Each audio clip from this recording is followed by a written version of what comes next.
జగన్మోహన్ రెడ్డి గారు 5 సంవత్సరాలు ముఖ్యమంత్రిగా చేసిన వ్యక్తి 4 సార్లు ముఖ్యమంత్రిగా చేస్తున్న ముఖ్యమంత్రి గారి గురించి మాట్లాడిన మాటలు చూస్తా ఉంటే ఆయనలో ఉన్న ఫ్రస్ట్రేషన్ ఏమిటో, ఆయనలో ఉన్న అభద్రతా భావం ఏమిటో కూడా అర్థమవుతుందని చెప్పేసి నేను ఈ సందర్భంగా తెలియజేస్తా ఉన్నాను. జగన్మోహన్ రెడ్డి గారు ముఖ్యమంత్రి గారి గురించి మాట్లాడుతూ చెప్పుతో కొట్టారు గతంలో అని చెప్పేసి సంబోధించారంటే ఎంత దిగజారి మాట్లాడుతున్నారో, ఎంత ఫ్రస్ట్రేషన్ లో ఉన్నారో అర్థమవుతుందని చెప్పేసి మనం చేస్తాను.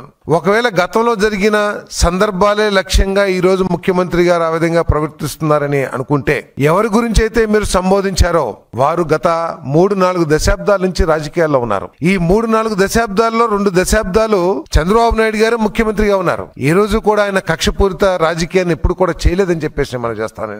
మీరు 2019-2024 మధ్య మీరు చేసిన విధ్వంసాలు కానివ్వండి, అవినీతి కానివ్వండి, దోపిడీ కానివ్వండి, అప్రజాస్వామిక పద్ధతులు కానివ్వండి, అవన్నీ కూడా మిమ్మల్ని వెంటాడి మిమ్మల్ని భయానికి లోను చేస్తున్నాయి అని చెప్పేసి మీ మాటలను బట్టి చాలా స్పష్టంగా అర్థమవుతుందని చెప్పేసి మనం చేస్తాను. ఈ రోజు వైఎస్ఆర్ కాంగ్రెస్ పార్టీ నాయకులు కానివ్వండి, లేకపోతే మాజీ మంత్రులు కానివ్వండి, వారందరూ అరెస్ట్ అవుతున్నారంటే వారి మీద వ్యక్తిగత కారణాలతో కాదనే విషయాన్ని ప్రజలందరూ కూడా అర్థం చేసుకోవాలని చెప్పేసి మనం చేస్తా ఉన్నాను. స్పష్టంగా ఎందుకు అరెస్ట్ అయింది, వాటి గురించి స్పష్టమైన ఆధారాలు, స్పష్టమైన విషయం అంతా కూడా ప్రజలకి పత్రికల ద్వారా తెలుస్తుంది, లేదు మీరు అనేక మాధ్యమాల ద్వారా మీరు తెలుసుకుంటానికి కూడా, ప్రజలు తెలుసుకుంటానికి కూడా అవకాశం ఉంటుంది. కానీ మీరు కేవలం ఏదో మీరు చేసిన తప్పుల నుంచి, మీరు చేసిన దోపిడీల నుంచి, లేదా మీరు చేసిన అరాచకాల నుంచి ప్రజల్ని డైవర్ట్ చేస్తాం కోసం ఈ విధమైన టాక్టిక్స్ వాడుతున్నారని చెప్పేసి ప్రజలు కూడా అనుకుంటున్నారని చెప్పేసి మనం చేస్తాను. నేను ఒక ముఖ్యమంత్రిగా చేసిన వ్యక్తి సమాజానికి ఎటువంటి సందేశం అందిస్తున్నారో ఒకసారి ప్రజలందరూ కూడా అర్థం చేసుకోవాలని చెప్పేసి మనం చేస్తామని నేను